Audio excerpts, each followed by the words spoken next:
Assalamualaikum warahmatullahi wabarakatuh. Perkenalkan, saya Wadawati SPDGR, berinstansi di SDN 02 Timbalun dan merupakan calon guru penggerak Angkatan 7 Kota Padang.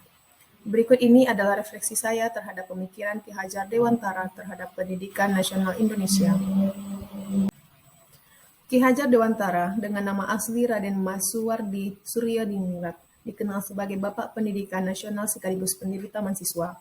Beliau lahir di Yogyakarta tanggal 2 Mei 1889. Karena jasanya sangat banyak di bidang pendidikan, maka tanggal lahirnya tersebut diperingati sebagai Hari Pendidikan Nasional.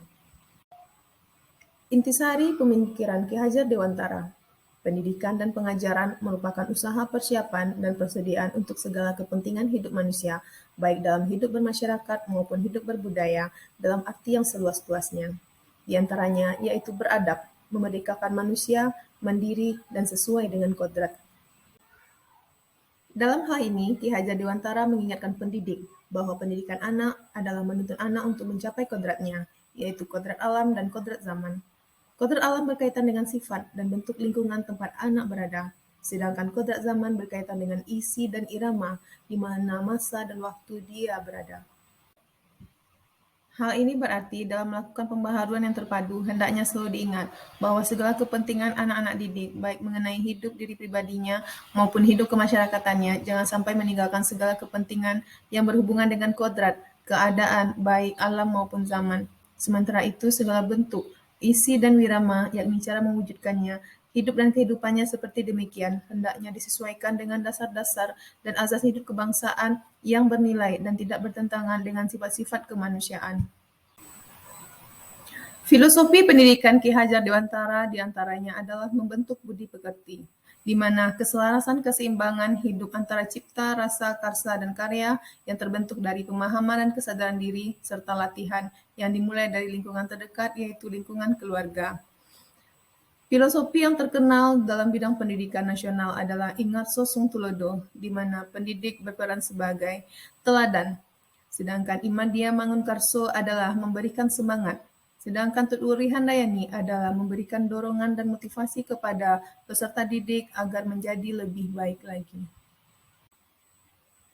Berdasarkan penjelasan sebelumnya, kesimpulan saya terhadap intisari pemikiran Ki Hajar Dewantara adalah bahwa pendidikan itu bukan untuk merubah kodrat manusia, namun pendidikan itu lebih kepada membantu peserta didik untuk membantu mengenal atau mengembangkan potensinya. Sehingga jika peserta didik sudah mengenal segala potensi, bakat dan minatnya, maka guru dan sebagai pendidik akan lebih mudah untuk memotivasi dan mendorongnya, dan juga dalam menerapkan semua pembelajaran sehingga mendapatkan kualitas yang baik yang dapat ditampilkan oleh pelajar kita.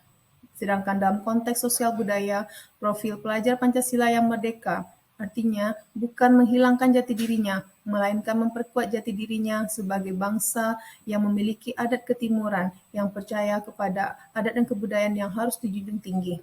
Sedangkan bagi seorang pendidik, maka kita harus memuliakan anak agar mereka dalam menerima semua pembelajaran dan pendidikan yang kita berikan ada perasaan bahagia dan merdeka. Pada akhirnya, mengembangkan peserta didik haruslah sesuai dengan kodrat alam dan kodrat zaman, karena kedua hal ini tidak dapat dipisahkan dalam diri anak. Seorang anak akan lahir dari kodrat alam berupa potensi, bakat, dan kemampuan yang berbeda-beda satu sama lainnya. Sehingga sebagai seorang guru kita diharapkan mampu membantu, memotivasi mereka agar bisa tumbuh maksimal sesuai dengan jenjang usia mereka.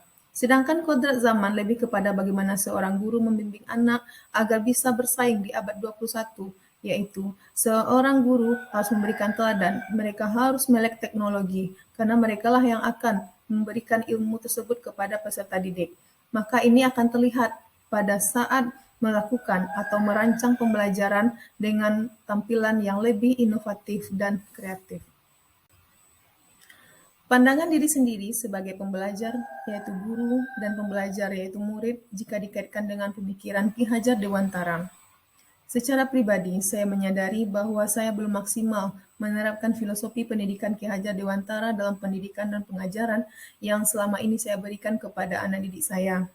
Akan tetapi, dengan menjadi calon guru penggerak, sedikit demi sedikit, mulai membuka pemikiran pemahaman saya bahwa saya sebagai guru haruslah bergerak maju dan terus belajar, mengembangkan kompetensi yang saya miliki secara keseluruhan agar bisa menghadirkan pembelajaran yang kreatif dan inovatif.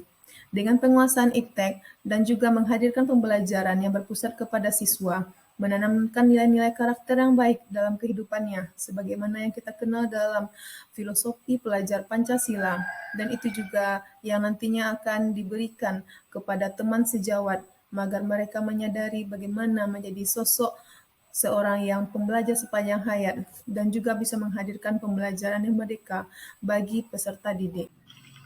Demikian yang dapat saya jabarkan tentang pemahaman saya pada konsep dasar pendidikan Ki Hajar Dewantara.